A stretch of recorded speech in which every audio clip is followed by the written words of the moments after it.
Welcome to Crosstown Cardboard, episode 44, the Jerry West episode. And we're so excited that we're just going to skip right through the introductions because we're talking about the National. We both met for the first time, Craig and myself. And after that, it was just absolute craziness of meeting people, picking up cards that we were after. I got 3 of my now top 5 cards here at the show. So we're going to try to break this up into 2 parts. And so for part 1 here, we're going to talk about Wednesday, Thursday, Friday, and whatever stories and pickups and, people and fun times that are included in those days. And then part 2 will be Saturday, Sunday, Monday. And, but hey, we might get sidetracked because we're just extremely juiced coming off of this. Just meeting our WolfPack members. I mean, I know, Craig, you had done that, but for me to meet everybody in person, we're chilling in the hotel room, 2 beds, 6 guys, and just hashing the day, joking around. What cards did you pick up?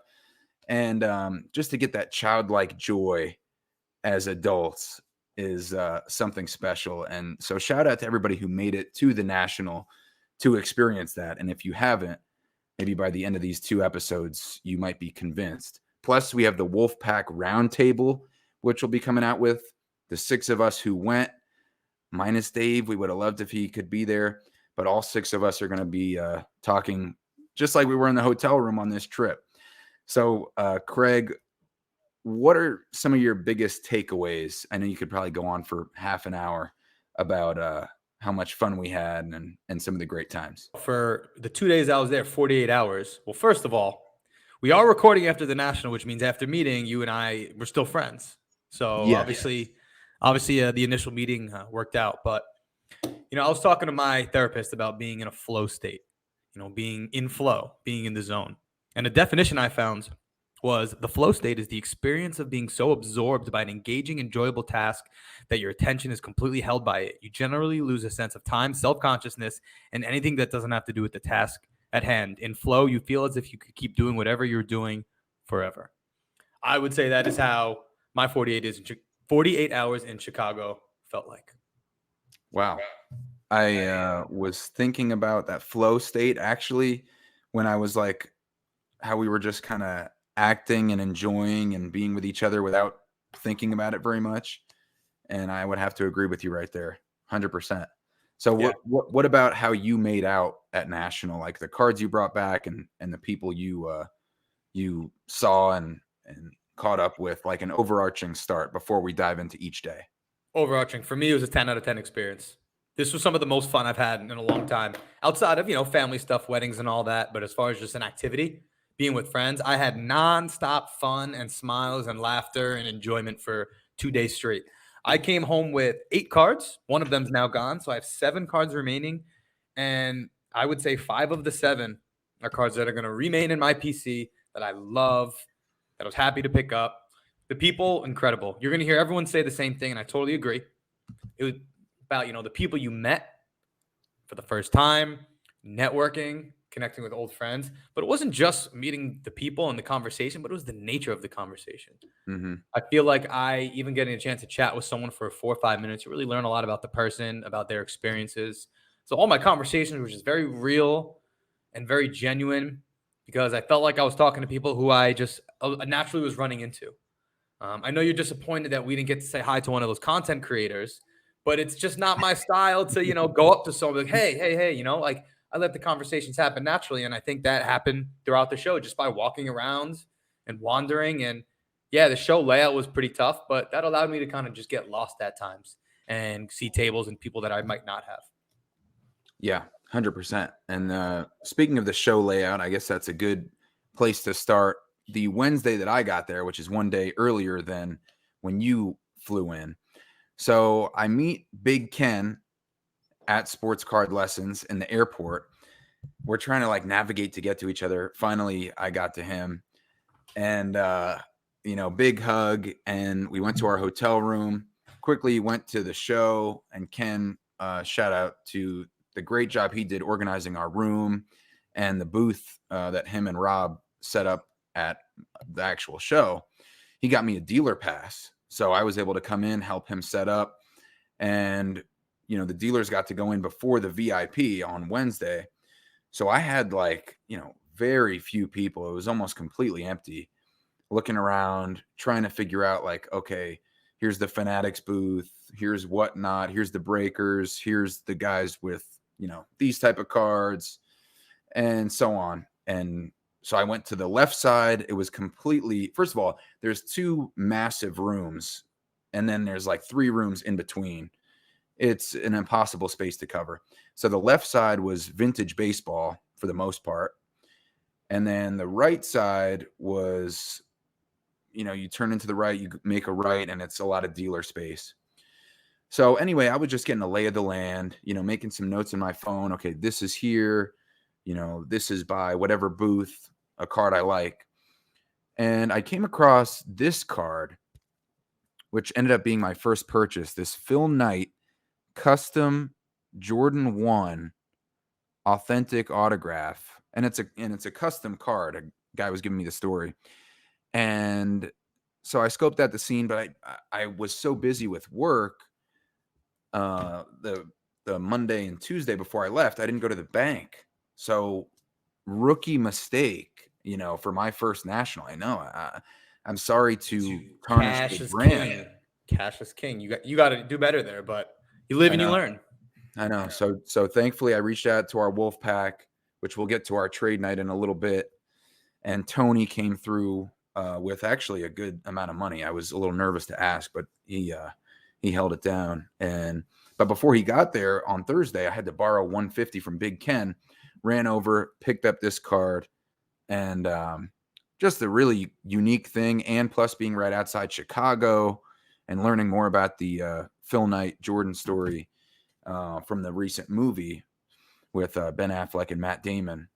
I just thought it was fitting to get that. So that was my Wednesday, and making notes of where some things were, around the show. And I ran into a guy named Jordan who I knew on Facebook, and I spotted this Larry Bird 1/1 game used patch auto. And that deal ended up going down on Thursday, but I saw him on Wednesday, and he came up to me because I had bought or traded for at Burbank. I had traded for a 1/1 Bird, the impeccable that I had with the jersey. And I got that at Burbank, but he had sold it at Burbank. So I had the same card that he had. And so that connection was formed when he saw me put it up on Facebook, reached out and said, "Hey, I had that card. That's pretty cool. What value did you think it was worth? Because it's tough to value." And then so we stayed in touch from there. And he recognized me. He's a listener of the podcast. So shout out to Jordan. And I don't want to give too much away on the Bird here because that was Thursday. But yeah, Wednesday I was definitely overwhelmed, impressed with the amount of vintage baseball and a lot of big value quarterback cards, RPAs and rookie autos, stuff like that, which is not my style. So it was actually a little bit tougher for me with the Hall of Fame basketball and football autos, especially Bird, Magic, Tiger, to find what I was looking for. So I was surprised that it was a little bit more difficult to locate cards I might try to go after than I thought it was. I remember you texting us early on that you got that Bird Flawless 1/1, and definitely your type of card. Who would have thought it would happen so early? But I remember you saying you almost more or less that you were like playing with house money at that point. If this is the best you get, the rest is gravy from here. Yeah, I mean, that was my thought was, so I'll break down the deal. I'll break down the hockey assist because that also happened on Wednesday. So I'm setting up with a guy, Vincent. Well, I'm not really setting up. I'm just accompanying Big Ken. I'm kind of in his entourage, whatever he needs. I wanted to be his right-hand man. So Vincent was a guy who was set up in our booth for Wednesday, which by the time VIP got there, it was pretty busy. There were a lot of sales, which I believe was 3:30. So I'm talking to Vincent before anybody comes up, and he's telling me about his history with sports cards, and he sold a home and put a lot of money into sports cards and the crazy cards that he had in his collection. So I showed him some of mine, and I showed him the Jack Nicklaus 1971 True Rookie, the tobacco London Tobacco Company card. First card Nicklaus was ever on. And he's like, "Oh, I'm a big golf guy. I like that card." I'm like, "Okay." So I saw in his case, I've had that Nicklaus for a while, and I've liked it. I mean, it's cool. It's a True Rookie. It's like a pop. It's a PSA 8, so it's a pop 250. So not crazy rare. You fell out of love with it. Oh, great reference. Yeah. I fell out of love with it. I had it for a while, saw an opportunity. So he had in his case a Trevor Lawrence XRC rookie auto numbered to 99, sticker auto, but it was also sealed. Cool. So I'm like, that's liquid right there. People are interested in quarterback autos and stuff like that, especially in that price range, which ended up being, I thought it was like, around 1,500, somewhere in the mid thousands, but a PSA 10 had recently gone for 3,900. So it's up to your interpretation what the sealed should go for. Mm-hmm. So anyway, I traded the Nicklaus for the Trevor Lawrence. He added a little bit of cash, and all of a sudden I'm trading a card that's 50 years older than the card I'm getting, which, just to think about that, was kind of wild. Yeah, only at National can you pull something like that off, where you're trading Yeah. a vintage golf card for a modern football. I know. And he Pretty made cool. a great point that the Nicklaus card, it's either going to have to be a Jack Nicklaus collector or a crazy golf dude to want to get that. And I'm like, that's a good point. It's not Tiger. It's not Arnold Palmer, who's probably more collectible. Right. So fast forward to Thursday, and I'm getting this plan in my head. What is Jordan going to like that I have? And I'm like, and he's set up as a dealer. I'm like, there's no way he's not going to want this Trevor Lawrence, XRC rookie auto. So he ended up pulling that out, and we're trying to figure out a value on it. And trade value is much different than cash value. So, anybody who's been doing deals knows that trade value, the person's much more likely to accept a, comparison and a negotiation. Cash value, it's going to be much harder of a deadline to hit. So we included the Trevor Lawrence XRC. We included the Larry Bird 1-of-1 impeccable jersey, and I'll pull up the pictures on the screen on YouTube, which that card was the one that Jordan previously had. And we included an exquisite auto patches Larry Bird, which was like it was also autographed. It was like a $500 to $600 card. So we were at like around 5,000 of trade value, and he's like, "Throw me 300 cash on top of that, and I'll do it." And I'm like, "What about 100?" He's like, "No." He's like, "No." I'm like, "What about 200?" Knowing that no matter what, I knew at that point, no matter what, I'm walking away with this card because I'm willing to pay 300, but I'm like, let me see if I can get a discount at the last second. So he's like, "No, I'm not even too sure about that at 300." And the second somebody starts saying that, which I did the same thing on Friday, and I really want the card, like these are PC cards that I walked away with. The second they start saying, I don't know if I'm really even comfortable with that, I go, deal. Because even if he says that, you can't go back against your word at that point. What do you mean? If he said, "I'm not so sure at that number," is a dealer going to just take it back at that point? I mean, obviously they could, but they could. The offer was already put out there. Right. But, people get cold feet, and yes, it would be highly frowned upon. Right. That's what I'm saying. Yeah. 100%. But I've had it happen to me before. Tough. So I just wanted to not haggle too much, and he knew how much I wanted this card. But a point I want to make about this is, I mentioned the 1-of-1 Bird impeccable that Jordan had, that I then traded back to him for this flawless Bird 1-of-1 that I ended up taking with me. When I traded into that card, which was at the Burbank show, I was into that card for $3,000. Okay. And I told Jordan that because he came up to me and we're friendly. And I said, listen, to be totally honest, I'm into this card at $3,000, but I want to include it in our trade. He's like, well, once I let a card go, I don't know if I can go back and get it again. And I'm like, I get that. You lose the emotional attachment. And he's like, yeah, and I know you're into it $3,000. I'm like, well, what value would you need this to be at to include it? Because I don't want to spend $2,000-3,000 of cash. I'd much rather trade my bird.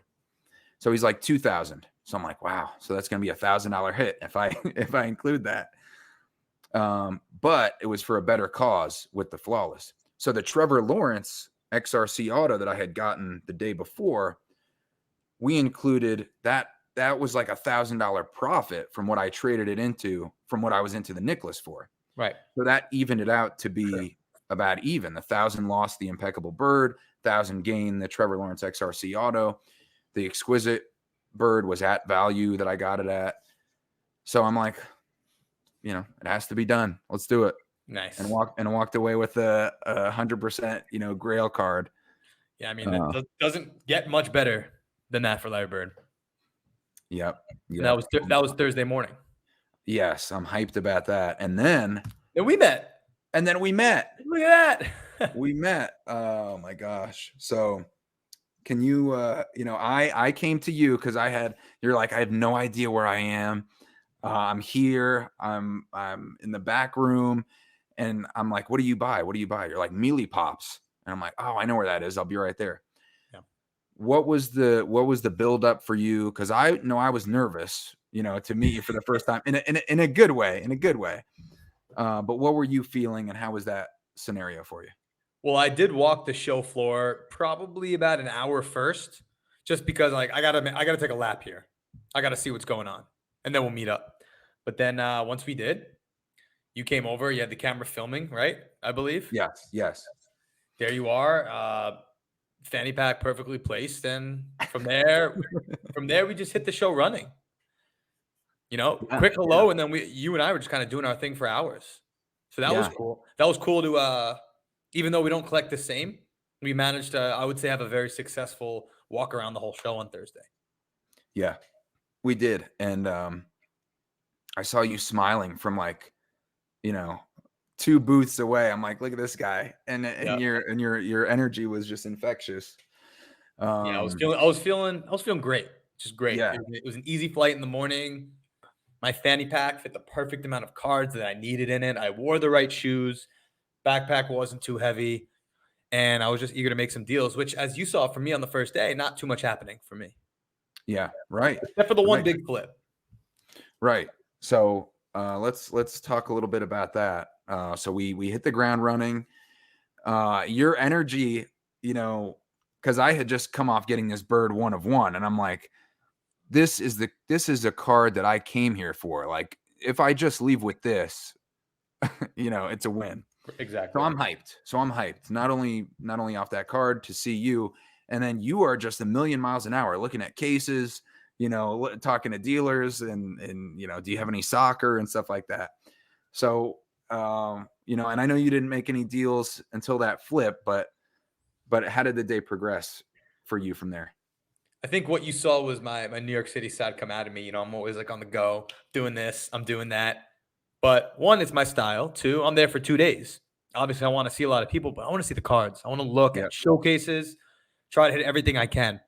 Mm-hmm. So I had to break the ice with it was a $35 purchase. It was a Lautaro Martinez National Treasures printing plate from 2022 National Treasures World Cup. He's an Argentina player. Argentina won the World Cup. I traded that card today, so that tells you how much I really cared about that. But wow, I think that first purchase opened things up a bit. Okay, so you open it up. That was a cool 1 of 1 printing plate, and cool. Then you got a little gold in your arsenal. I got a little gold in my arsenal, and we were having a great time just getting to know each other, looking at cards, talking about cards. Yep. Filming a bit, getting talked to once or twice about filming, but we're not even going to mention that. We're going to keep this positivity only. Right. And then the big soccer trade for me. So I had 2 women's soccer cards, an Alex Morgan Select Orange and a Tobin Heath autograph. And I knew women's soccer, obviously, with the World Cup going on, they were going to be in demand. And actually, women's soccer cards were very much so in demand. So I'm peeking around the showcase, and I see this Jude Bellingham Topps Chrome Bundesliga foil fractor which is basically the superfractor equivalent to Topps paper. So it's not chrome. Foil Factor 101. I saw the price tag, 500. Automatically, I'm like, seems pretty low for a Jude Bellingham 101. So showed him that this person was interested in women's soccer. He said all of his has sold out. So I offered him the Alex Morgan, the Tobin Heath. I said $200 cash on top, straight up for the Jude. Done deal. Boom. First big trade on the board. Nice. And that was North Dakota, right? He was from? Oh, great detail. Now, we talked about never knowing who you're going to meet people from. Last year, I made a big trade for a one-on-one superfractor from someone from North Dakota. This was a different person from North Dakota. You're a big North Dakota guy. Yeah, so let's credit North Dakota and their cool soccer card collection. Yep, Bismarck, Fargo. Exactly. So shout out. The Bison. Yeah, go Bison. So there was a $500 price tag on that Jude. When you consider the trade, I was into it for $440. I didn't know what I was going to do with this card, but a couple hours later, I sold it for $1,000 cash to another collector right at the end of the show. So I was into it for $440. I sold it for $1,000 at a show where you want to buy stuff and you know there's going to be a lot of cool stuff there, and you know this isn't a forever card. It is impossible to turn that down. Yeah, good for you. I mean, everybody was excited in the WolfPack when you told them that you ended up flipping that and doubling your money and $500 profit. Yeah, it's just spending money for the next day. You know, every single step that happens at Nashville, and that's something I definitely learned, is there were a couple of close but failed deals that in the moment, I'm like, damn, I wish I would have had that. Like, I was going for a Giannis 14-15 autograph because, you know, I like the way he signs the GA 34. And that deal fell through, which at the time kind of stinks. Sure, maybe I wish I had it. But the cards that I was going to use for that, I was able to use for something else later on, for something that I liked more. So things happen as they should. Yeah. And, you know, if it doesn't happen there, you just, I remember anytime I've been applying for jobs, I just try to tell myself, keep knocking at the door and eventually someone's going to answer. That's the attitude, you know, to try to move different trading pieces into deals. And, you know, just because that opportunity didn't work, let's try to make it work on the next one. Exactly. So tough to turn down more of a 2x profit, knowing I was going to use that money the next day. And I left that show with more cash in my pocket and no real cards. I did get that triple exquisite autograph that you saw, like Russell Westbrook, Danielle Gallinari, and Brandon Rush, just mid-2000s exquisite triple autographs, the kind of stuff I like. And that's what I was leaving the show with. You know, we went to dinner, which was absolutely incredible after the show. Yep. Before you get into the dinner, I went to the Card Collector 2 trade night. I didn't go in because the line was too long, but I just hung out in the hallway area. I showed up to dinner with one single card, or I showed up to that trade night with my one single card, just a Josh Allen Opticalo rookie. I said, I got to go to trade night with something. I don't want to bring this to dinner with me. I'm going to make sure that I leave here without this card. I found a guy in a Buffalo Bills uniform, and I was able to sell the Josh Allen card. So I got a little bit more cash going into dinner and going into the next day. Nice. Well, that's a great attitude to have. And, you know, I made a couple moves right before we get into our incredible dinner too. I bought this Matthew Berry. You know, he's the fantasy football guy on ESPN. Of course. Matthew Berry autograph, voices of the game, just for my fellow sports broadcasters at a much higher level than me, but maybe one day we'll see. And then shout out to anybody who came up and mentioned the WolfPack, Crosstown Cardboard, Cousins Collectibles Podcast, Sports Card Lessons Podcast, the Sports Card Therapist, and Iowa Dave's podcast on the WolfPack Network, who, by the way, was probably the nicest guy I've ever met. Geez, what a great guy. Love Iowa Dave. Shout out to anybody who came up to us and knew something about our collecting story, personal story. You know, I can't tell you how many people came up and said, how's the move to South Carolina? How's the new job? You know, not even asking about cards. And I'm like, wow, what a community that we have. And so anybody who, you know, recognized us, took the time to listen, watch, and then come up and actually get to know us, and we get to know you. That was incredible. We went up to that table in the back, and the vendor was a listener, and it turns out he was a Division III basketball coach. Yep. Oh, yeah, that's right. That's Yep. right. Yep. As Division III athletes ourselves, we could definitely appreciate that connection. Yes. And shout out to Sports Card Machines, where those fellas were set up. So that's why I'm mentioning this, because a listener of the podcast came up to Rob and Ken's booth, along with Joku, Kai, Tom, and Luca back there. Great guys as well to hang out with and get to know, which was right by the Beckett grading station. Guy came up and handed this card, and I think Rob or Ken is like, hey, this guy here wants to talk to you. And he's like, hey, I know you're trying to collect the 0304 Ultimate Collection Ultimate Signatures. And I had this in my collection. I thought you should have it since I'm a huge fan of, what you guys do. And I'm like, this is like, I haven't looked it up, but I think it's like a $50, $75 Jason Kidd Ultimate Signatures from 0304. And I'm like, oh my gosh, that's so great. That this guy wants to give this to me as a gift just from listening to our stuff. And he hands it over. I am so thankful and excited. I never even got his name. But if anybody knows, or please for that person to reach out, if you're listening to this, I'd love to, actually give you some credit or be able to just thank you, fully for that, because that was really nice.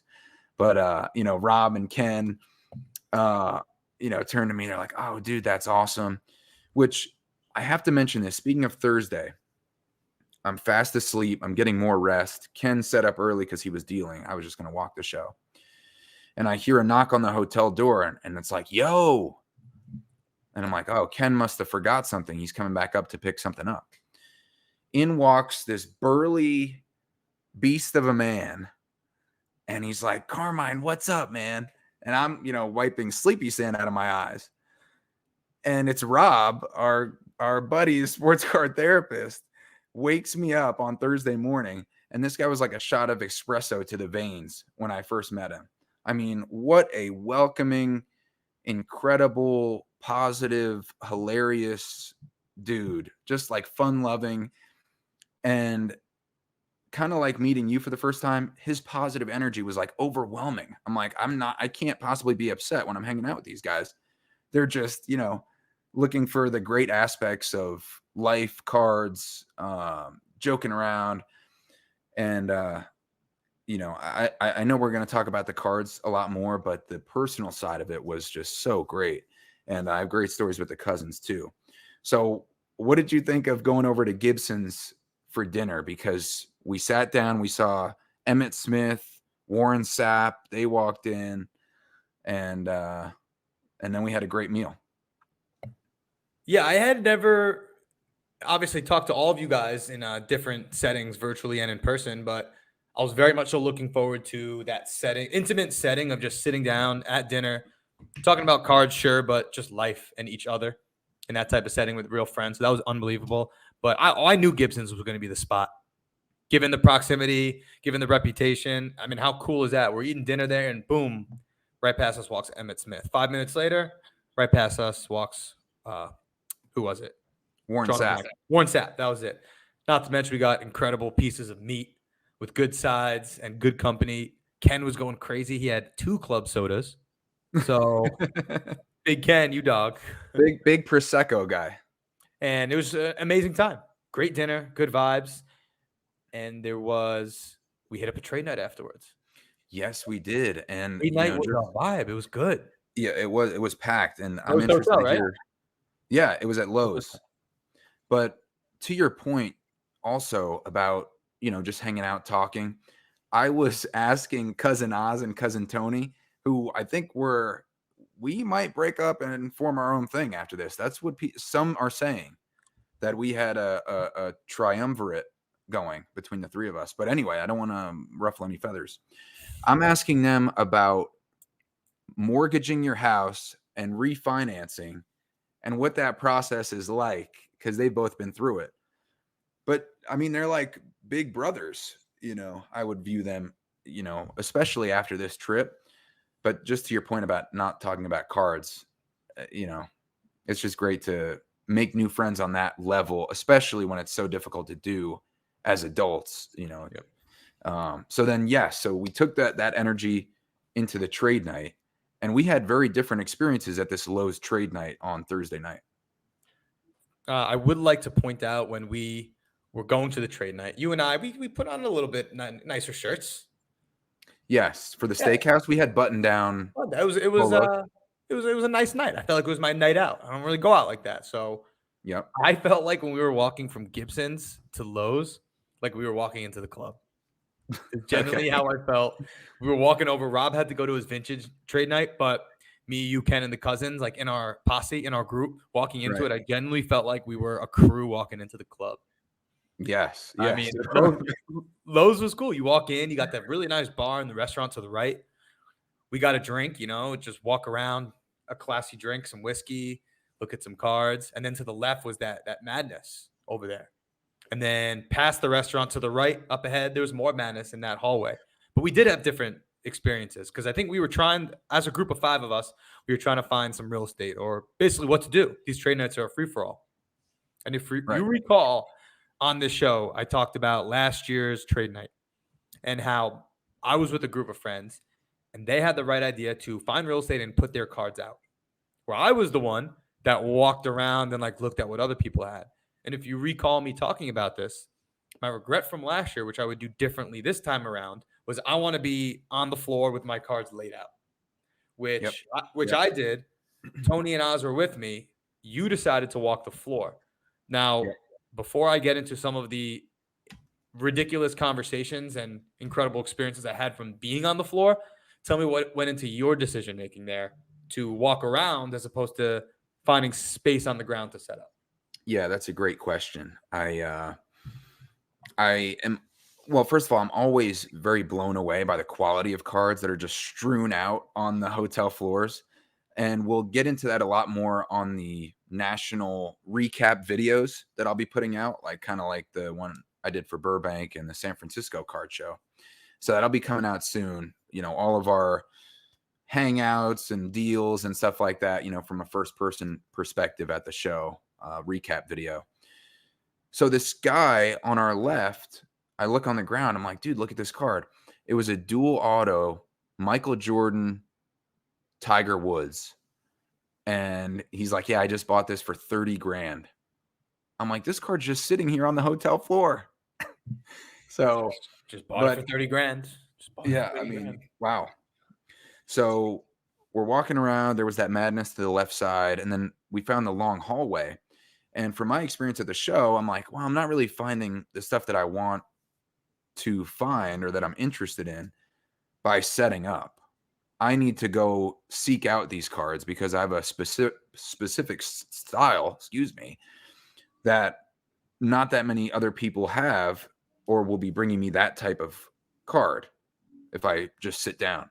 So I wanted to force the action, be a little bit more aggressive, look out for the cards I want, and then pull out what I have for trade and go from there. It was my strategy. And so I went all the way through the hallway. Well, first of all, you guys thought I left at like midnight. I ended up staying there until like 3:15 in the morning. Party animal. Working out deals. Yeah. I mean, I was just talking to guys. A couple of guys were from Germany, one from the Netherlands. And one guy was a big Nebraska fan. And just knowing enough about sports and what they liked, we're able to have 10-minute conversations from being complete strangers. So that was really cool too. But you had some actual deal success where you ended up setting up. Yeah, it was I had a great time setting up. I understand where you're coming from. I felt the same, that having my soccer cards out, I attracted not only a lot of other soccer card collectors, but specifically a core of people from the UK, which was amazing. So I had a great conversation with Jamie, UK collector. He flew on over from overseas with his buddy. I forgot his buddy's name. We were just having some great conversations, some great banter, talking about soccer cards. We didn't get a deal done, but I asked him a question. I said, overseas, I've learned that the soccer market is growing tremendously overseas, to be expected. I've also learned that the soccer card market is definitely where I belong and where I feel the most comfortable. Yep. So, but I feel great about that. But I asked him, I'm like, any of the American players, as Carmine, you might know, Pulisic, McKinney, Reyna. I'm like, Are there any of the American players overseas that you guys collect? And they're like, nah, they're all shit. We just bring them over here and trade them to you. Nice. That great impression too. Yeah, it was pretty good. I felt good about that. Did you Which- practice that? A few times. Okay. So that was a good laugh. But understanding what people overseas collect, what they look for, Jamie in particular was a Messi collector. But the best interaction of the night for me, by far, was with Alex. Alex is London City Cards on Instagram. He's from London, obviously. He's from London, Another obviously. UK guy. Another UK guy. And came over. He had soccer. Starting to talk to this guy, Alex. It turns out he is also a girls' soccer coach, except for him, it's over in London. And he coaches young girls. And he was telling me how he has had hundreds of players who have trained with him, who have gone on to play in like Tottenham and Arsenal academies. So he's really serious. Such a great guy, great connection. I'm still talking to him. I'm talking about how if I me and him are having conversation currently, how if I ever go overseas for like a soccer card show or sports card show in Europe, I could go maybe like watch one of his coaching sessions and maybe go to a game. So these are like unbelievable connections being built. Wow. So Good he liked this Jude Bellingham Future Stars Gold refractor from Topps Chrome and a PSA 10 from me. Mhm. I liked from him because he doesn't like patch cards. You know, I do. Right. This 2022 Futera Lionel Messi game used 2-color jersey.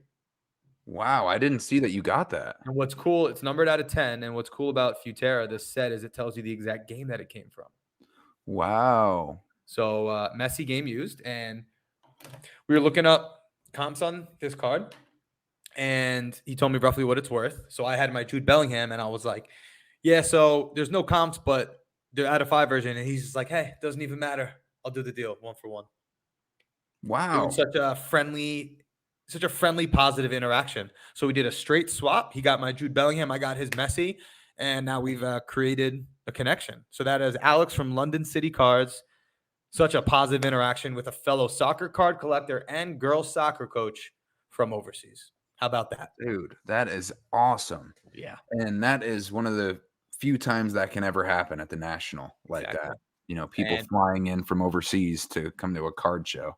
Yeah. And everyone's different. I know for me, that interaction doesn't happen if I'm not set up there. Yeah. As opposed to, walking around. So happy to have made that connection. Tony and Oz talked about the conversation that I had with this young kid where he was looking at my Kaboom, Bukayo Saka, which I ended up trading. He's not a soccer fan. He just saw the Kaboom and he wanted it. So I covered up the card and I'm like, this card's not for you. You know what? This is tell me what team he's on.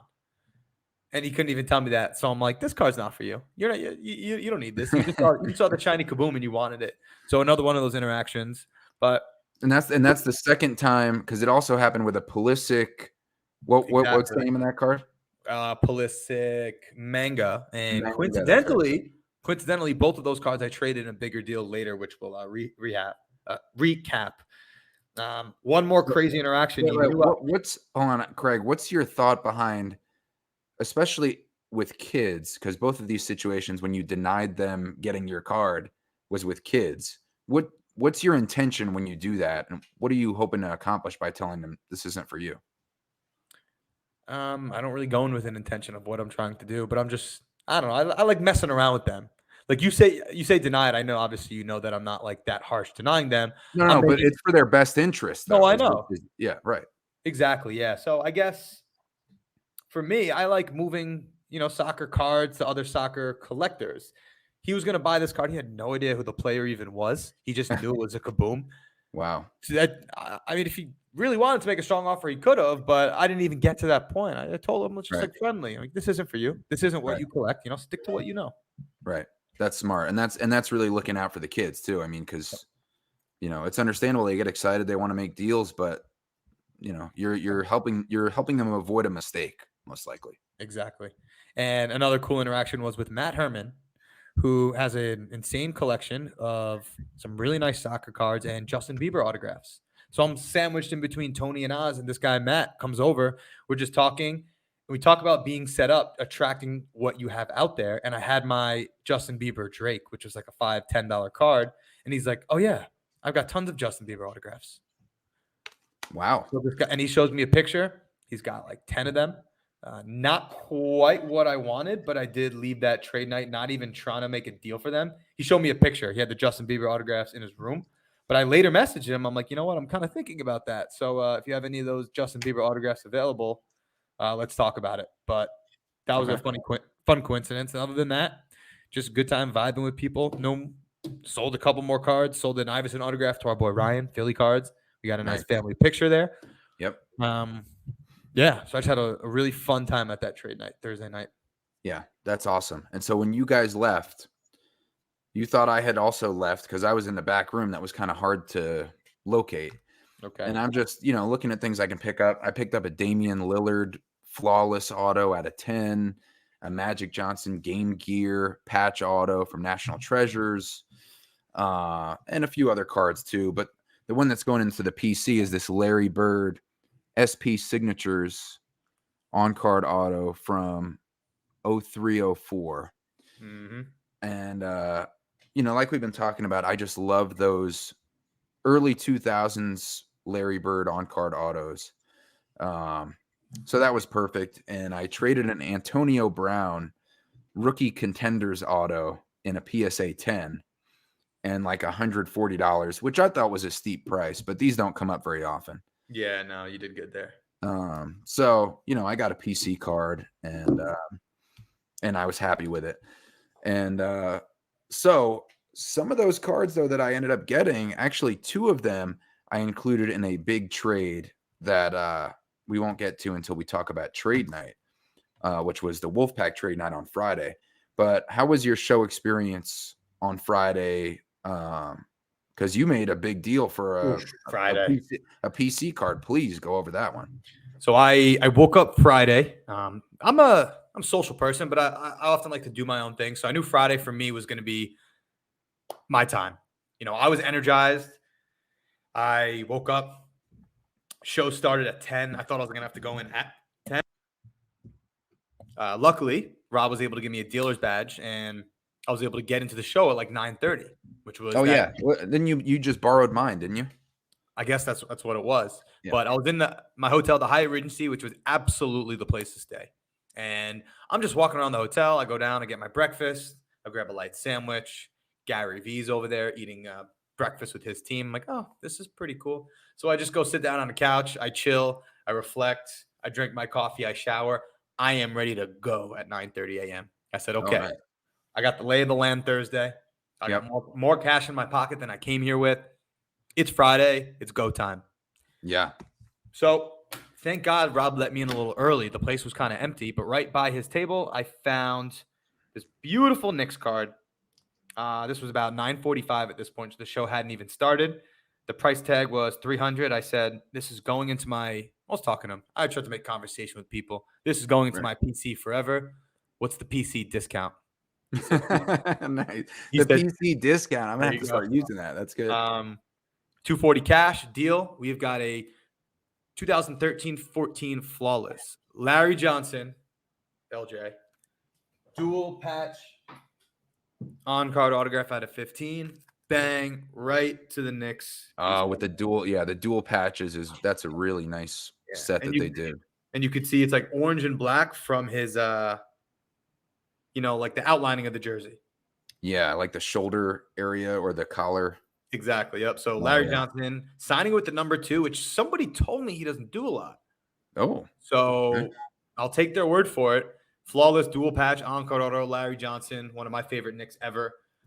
Easy purchase for me at $240 cash. Very nice. Yeah. Very nice. Thrilled about that.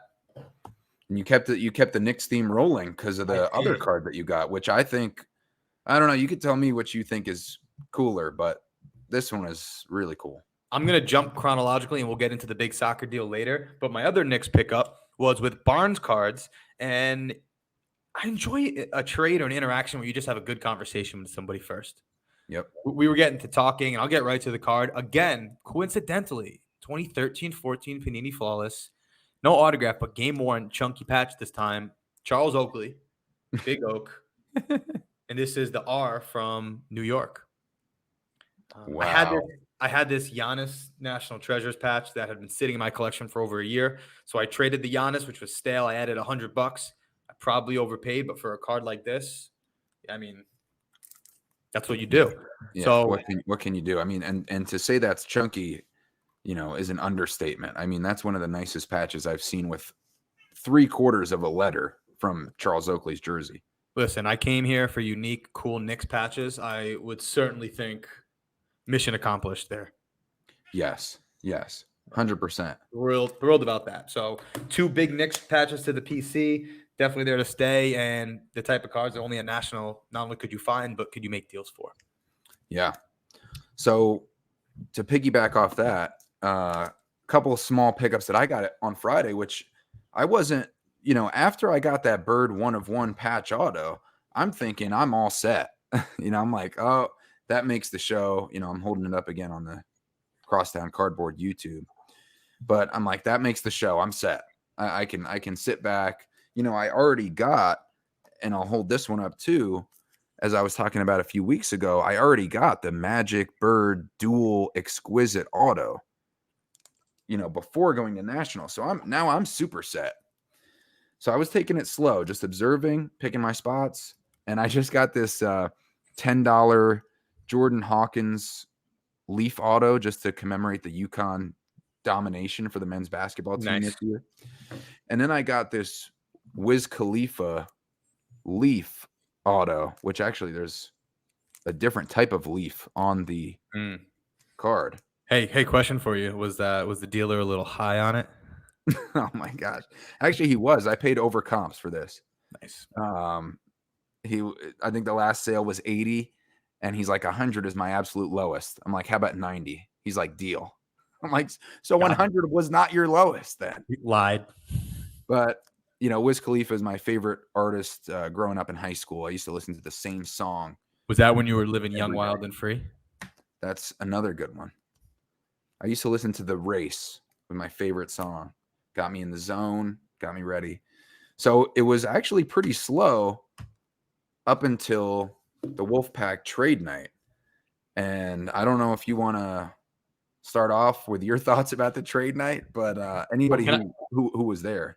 I'm sorry. I mean, I gotta get into the big soccer trade. Yeah. Listen, I manifested this. If you recall last national, my big soccer trade, I traded 8 or 9 cards plus $1,000 cash, and I got the Weston McKennie Superfractor and the Erling Haaland Gold.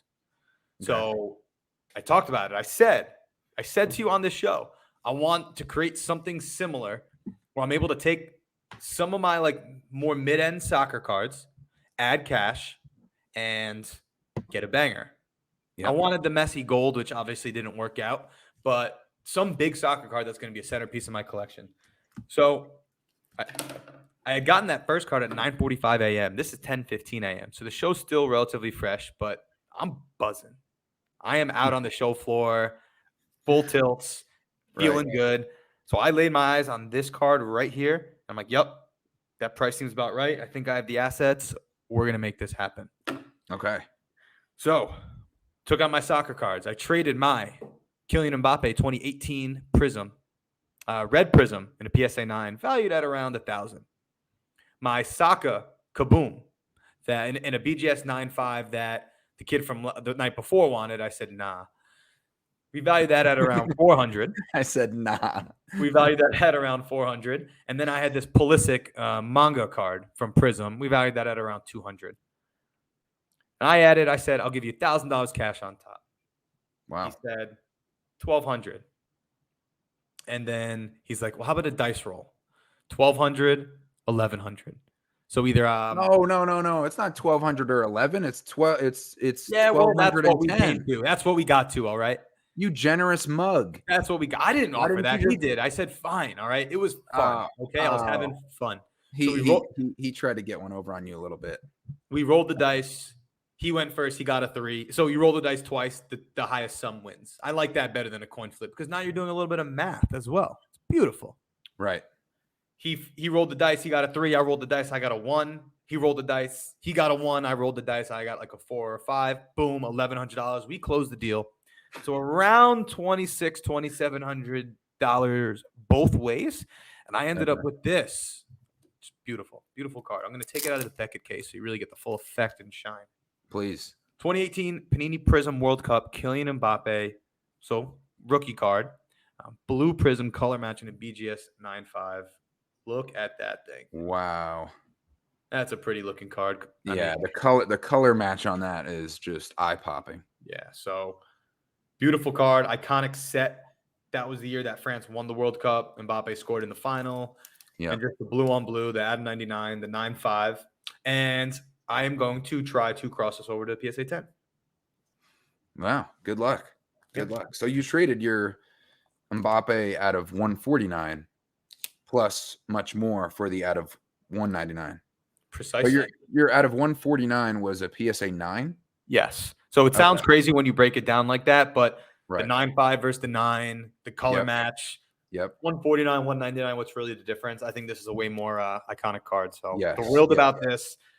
So I traded 3 cards and cash for 1 big soccer card, which is kind of just how I drew it up.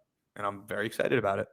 And that's the equivalent of your Bird 1 of 1 was getting a card like that, right? I mean, that was what you went there for. Yep. It's one of my biggest soccer cards now, and it just looks amazing, right? We talk about eye appeal. Yep. The blue on blue. Can't beat that. So. Yep. So also Friday at the show, I had the pleasure of walking around with Tony and Oz, and Oz is a big Allen Iverson guy, and he was looking for a big PC card that he wanted to get. And so he's looking around, he sees one, and I won't say how much it was because he didn't say how much it was on the Cousins Collectibles podcast, because he's like, my wife, my daughter, they listen to this. So I pulled up, I saw he was looking on eBay for comps, and I pulled up Card Ladder to try to help him. And I saw the dealer was asking this price, but the last 2 had sold for quite a bit lower. So, and I know Oz, picks up a lot of stuff on eBay, but I don't think he negotiates or does deals as frequently as us, like on Instagram or Facebook, stuff like that. So I'm like, okay, let me help my guy out here. So the last comp was this. The last 2 before that were much lower. And I said, Oz, look at this. Offer him in the middle, see what he says to that. So, and we'll have this video also on our vlog recap. Oz goes in there, gets the deal done. He adds a card on top, another Iverson, comes back with his PC Iverson card that he really wanted. And it was just awesome to work out a deal with a friend and have him get the joy that I got with my Bird, see him get a similar joy from his Iverson, that was a really cool aspect of it. I mean, it's great to see us getting cards of the players we love. Oz with his Iverson, you with your Bird, me with my Knicks. So it's great. That's so collecting's all about, right? Trying to find your favorite players. Yep. And we also did that at the trade night, the WolfPack trade night, which was at the Crown Plaza, where me, Ken, and Rob were staying at, our roomies. And it was right there on Friday night, 6 o'clock, and it ended up going all the way until 2 or 3 o'clock. The vibe was incredible with the DJ, who was playing great hip hop and R&B. Rob was on the mic, doing an incredible job hosting and communicating with people, telling them, great MC. DJ, Rob's a great MC. That's a fact. Great MC. And, telling the people, well, the DJ is going to close down, but you're welcome to stay here as long as possible. And I know we were all kind of nervous about how it was going to go, but that place became packed, like at least a couple hundred people in there, people in the hallways. So what was I know you had to leave from the trade night for your flight, but what was your initial impression of everything that went down? My very at first sight vision, when I walked down and I saw the cash bar set up, my honest reaction was like, oh wow, this is nice. And then you walk in and it's air conditioned. There were t-shirts. I'm like, this is a nice vibe. This is a good setting. And the DJ playing music. I mean, think about what a trade night normally is. It's the big giant room and all you hear is like generic noise. It was really nice to hear music. I think it made for a nice vibe. And it was only 5:30 and people were already starting to walk in. And I never had a doubt But of course, when you put on an event, and it's not like there's an RSVP list, sure, you want to consider like, I hope people show up to this. So the turnout we got was absolutely incredible. I feel like people were having a great time. Iowa Dave said it best when he said it didn't even feel like a trade night. It felt like a party. It felt like a celebration. I think that's Mhm. exactly what it was. I mean, getting to connect with so many people. Yep. What I was really proud of is I think all of us in the WolfPack as people, especially within the hobby, are very inclusive. We try to take the time to talk to everyone, get to know to everyone, people of different backgrounds. And I think the audience there was a very true reflection of that. Yeah. We saw, a lot of men and women, kids, families, relationships, a diverse population, which was great. And I think it was a very safe, comfortable space to go do your thing. 100% agree. And so we were both initially set up like we just put our cards out. You were kind of near the door. I was more in the middle.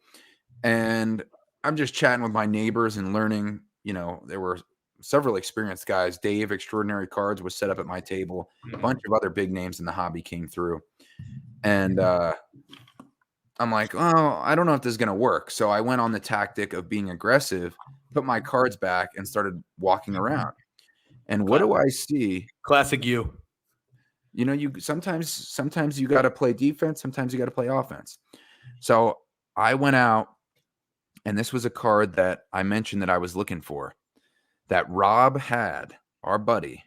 He had it in a PSA 4 with a 10 auto, and that card is the 1980 Topps Bird and Magic rookie with Dr. J in the middle. The three greats. Yep. So I was trying to get the card off him. He was high on it. Understandably, he wants to hold on to it. So what do I see? And I only saw one other one at the show in a booth, but it only had the auto grade. So I was a little concerned. This one I saw, it was a father-son just sat down there, and it's a PSA 5 with a 10 auto of the 1980 Topps with Irving, Bird, and Magic. And I'm like, perfect. This is the card I was looking for. So I sit down. I'm like, where are you at? Where are you guys at on this? And they're like, we're asking 3,400. And immediately I'm like, reasonable. I think that's the first, and that's the first thing you said about the Mbappe that you got. That's a key place to start, knowing that the people are in a reasonable range. And so I ended up trading 5 cards and 600 cash. And I traded 2 cards that I got at the trade night the night before. The Lillard Flawless Auto, the Magic Johnson Game Gear Patch Auto. I threw in 2 Larry Bird Flawless Autos, but I was okay with that to upgrade into another Bird card. And the hang up was the card that's actually right in the background that I no longer have. That was the hang up in the deal, which is the Dennis Rodman, Kevin Garnett dual auto Ultimate Collection with the pieces of the game used jersey in the middle, numbered out of 25. Trying to figure out a value on that was the big hang up, because I was telling them what I paid for it. I'm like, I'm telling you, this is what I paid, right in the 1,000 to 1,200 range is exactly what I paid. I really want to make this happen. And they're like, I'm trying to show them potentially comparable cards. And so I said, he's like, what about we remove the Rodman and we add 1,400? And I'm like, I don't want to do that. I don't want to spend that much cash. I'd rather include the Rodman. I'm like, what about the Rodman and 400? Because we're trying to value the Rodman around, and Garnett dual auto with the game used jerseys, valuing that at around 1,000 I thought was fair. So he's like, I can't do that. I'm like, what about 500 and the Rodman Garnett? Because right now we're closing in. I'm like, I'm gonna get this card. Yep. And he's like, as long as it's reasonable in that range. He's like, I don't know. He's like, I think my best would be 600, which puts the Rodman Garnett at an $800 value. And you got it at what? And I got it at between 1,000 and 1,200. I don't exactly remember. You take that loss, obviously. Yeah.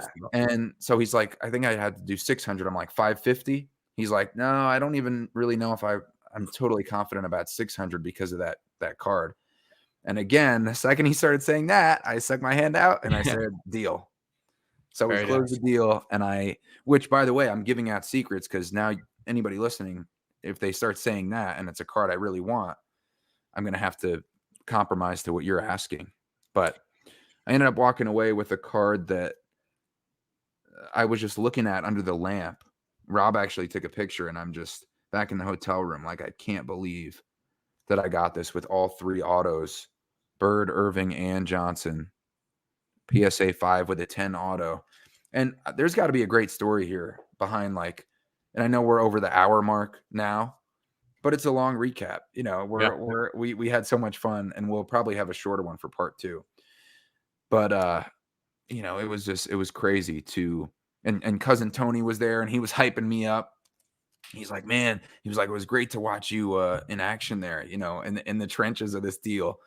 And he's giving me a big hug and telling Oz what happened, and Rob couldn't believe it. He's like, you got one grade better than mine. I'm like, you know, the opportunity came up. So I am incredibly impressed. That was a card that was high up on your want list. yeah. And you were able to get that even after getting the Bird Flawless 101. So from a card standpoint, you definitely won. Thanks, bro. Yeah, I was excited. It was great to meet Iowa Dave at our trade night.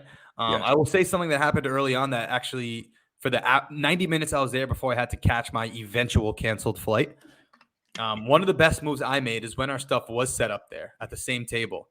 There was a guy that came over and talked to you for a bit, the first one, and he was a little intense. Let's just say that. Okay. I noticed, and that's when Mark, MJ Sports Cards, who's a fellow educator that I had been talking to for over a year now. We are in the educators of the hobby group together. Nice. So this is someone that I was in touch with. He history teacher, and to be able to meet him in person and talk to him and get to know him was amazing. He came on over to me. I'm just like, for 1 second, I'm like, oh my God, like MJ Sports Cards, or I know I'm getting the name wrong, but I'll look it up in a second here. Mark. So getting to know him and talk to him was pretty special because this is someone, you know, another teacher who I'd been in touch with for a while. And it is MJ_ Sports Cards. So I was right. MJS _ Sports Cards. Shout out to Mark. And I noticed there was a table, a couple tables over, and there was this young woman and another guy and his significant other, it looked like. They were just sitting there. I'm like, you know what? I want to go hang with these people. Yeah, okay. We're in a hobby. You know, you make them feel welcome, right? It should be an environment. Right. Well, me and Mark had a great time at that table. So I want to shout out the Caitlin, which is Cold Lunch Cards. Caitlin is from, I don't want to mess this up. She's from St. Paul, Minnesota, but she's a Packers collector. She was wearing a Packers shirt. And sounds like a lot of cold lunches up there. Nice. And she had this 2014 Allen and Ginter sealed hobby box. I'm like, okay, what's the story here? Turns out she PCs Anthony Bourdain. And you can get Anthony Bourdain autographs in the 2014 Allen and Ginter box. I said, what else can you get in it? And she said, Dave Portnoy autographs. Okay. So she didn't open it. She saved it for when she got home or back to her hotel. And I see later or a day later on her Instagram story, she pulled a Portnoy autograph card. Wow. So that was pretty cool. Yeah. And then at the same table as us was this guy, and we were talking, and he said something, I forgot what it was, that made me think, wait, how'd you know that? And then he's very casually, he's like, oh, I listened to the pod. Nice. So shout out to Calvin B Cards. He came over and took a picture with the two of us, so that was super cool. Oh, yes, Calvin. That's right. Yep.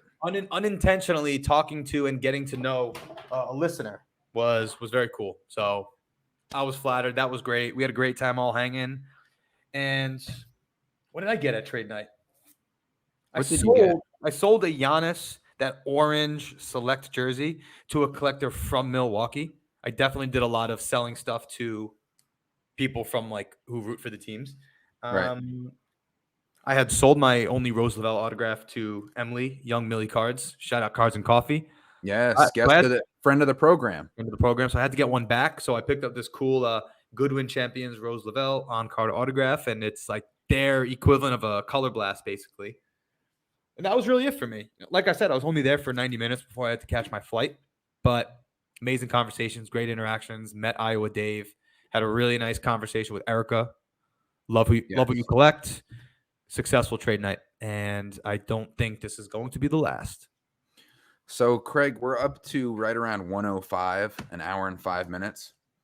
Why don't we pause it here and then pick up the ending of trade night, Friday night, Saturday, Sunday, and a little bit of Monday on our part 2.